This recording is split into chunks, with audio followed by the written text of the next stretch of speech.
5:32 is the time on your Monday. Let's take it outside. This is our Lorenz 360 camera out there in the West Hills of Austin. You'll notice we've got clear skies over the city, and right now temperatures not too bad, 50s and 60s. This is pretty seasonable for us, but nice cool start in the Hill Country with 57 in Llano and San Saba, 56 in Mason. You're finding mostly low to mid 60s out in our eastern counties. Nice calm winds this morning. Winds though at the northeast keep the humidity down and the dry air in place. That's going to allow these cool mornings to warm into warmer than normal afternoons. 95 the average. That's about 7 degrees hotter than where we should be to finish up September, and that looks to be the case for the next several days.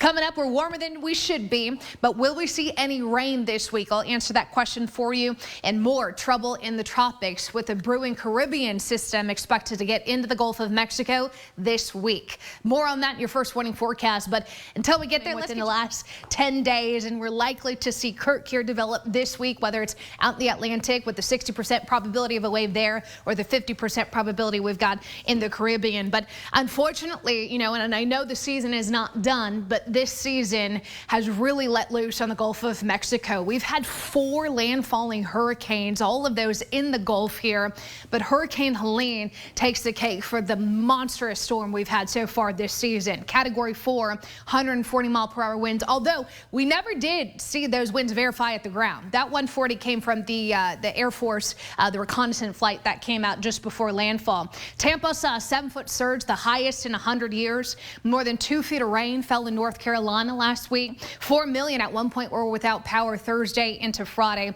and unfortunately this one hurts the most. More than 80 people losing their life in this storm, with hundreds still unaccounted for. So as mentioned, there's a link to donate to the Red Cross on our website. We'll talk more about your local forecast the next time I see you. Our forecast, so we are in for a nice stretch of days. Temperatures in the 50s and 60s. We're like flirting with that fall-like feel in the morning. We don't have any humidity or notable humidity out there, so 67 with dry skies and a nice pleasant feel I think is going to make for a nice start to the day. Even 50 is out in the Hill Country, but we're still battling some heat in the afternoon. Forecast high 95, clear blue sky up top, and these variable winds here less than 5 miles per hour. They're going to go back and forth a little bit, but generally some northeast winds in place for most of the day.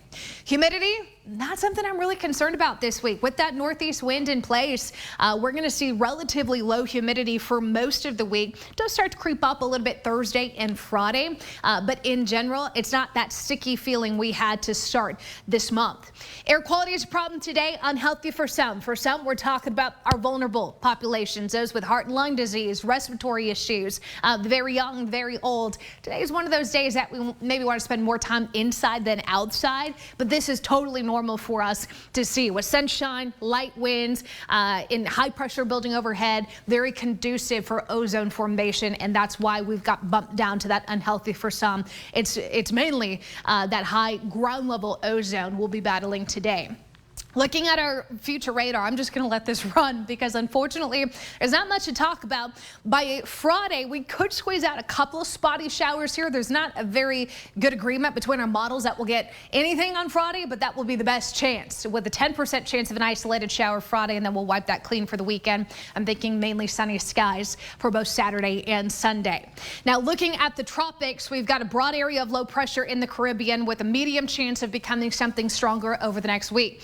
Good model agreement that this gets into the Gulf of Mexico, but until we get closer to this, we don't know where it's going to go, how strong it'll be. There's not a whole lot of model agreement that it gets close to Texas, just looking at some of the blocking pattern we've got over the lower 48.